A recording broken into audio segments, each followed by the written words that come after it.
வீட்டுக்கு புதுசா குடி வந்த இவங்க, இந்த சின்ன பையன் ஒரு கோழி குண்ட வந்து கீழ உருட்டி விடுறான். பார்த்தா அது ஸ்லாண்டிங்கா போய் உருண்டுகிட்டே நிக்கிது. இத பார்த்த இவங்களுக்கு, "என்னடா இது புதுசா இப்ப தானே குடி வந்தோம். இப்படி ஏதோ சாஞ்சுகிட்டு இருக்கே!" அப்படின்னு சொல்லிட்டு அவங்க அப்பா அந்த கோழி குண்ட உருட்டுறதுக்கு பார்க்குறாரு. ஆனா அது வச்சதும் அப்படியே ஸ்ட்ரைட்டா தான் நிக்குது. ஒண்ணும் அங்க பிரச்சனை இல்ல. சரி ஏதோ பிரச்சனை இல்ல போல பையன் தான் அத உருட்டி விளையாடி இருப்பான் அப்படின்னு சொல்லிட்டு விட்டுர்றாங்க. அன்னைக்கு நைட்டு தூங்கும்போது பார்த்தா செம்ம மழை பெய்யுது. திடீர்னு பில்டிங்ல ஃபுல்லா வந்து கிராக் விழ ஆரம்பிக்குது. மறுநாள் காலையில இவன் எந்திரிச்சு அந்த வழியா கிராஸ் பண்ணி போகும்போது பார்த்தா, கீழ இருந்து ஒரு பெரிய கிராக் ஆகியிருக்கு. அதனால இந்த கம்பெனிக்கு வந்து கால் பண்ணி அவன் இத பத்தி கம்ப்ளைண்ட் பண்றான். அப்ப அவங்க இருந்துட்டு, "நீங்க மட்டும் கம்ப்ளைண்ட் பண்ணா பத்தாது. மொத்த பில்டிங்ல இருக்கிற மத்த அபார்ட்மெண்ட்ஸ்ல இருக்கிறவங்களும் சொல்லணும்." அப்படின்னு கேட்க, இவனும் போயிட்டு அவங்க கிட்ட கேட்டு சைன் வாங்குறதுக்காக போறான். யாரும் நம்ப மாட்றாங்க.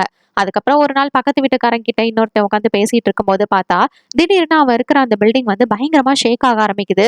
"ஐய்யயோ! என்னாச்சோ தெரியல. போலீஸ்க்கு சீக்கிரம் கால் பண்ணுங்க." அப்படின்ற மாதிரி அவன் கத்திக்கிட்டு இருக்கிறான். அவரு ஃபோன் பண்றதுக்குள்ளயே அந்த பில்டிங் ஃபுல்லா இப்போ தரைமட்டமா பூமிக்குள்ள புதைஞ்சு போயிருது.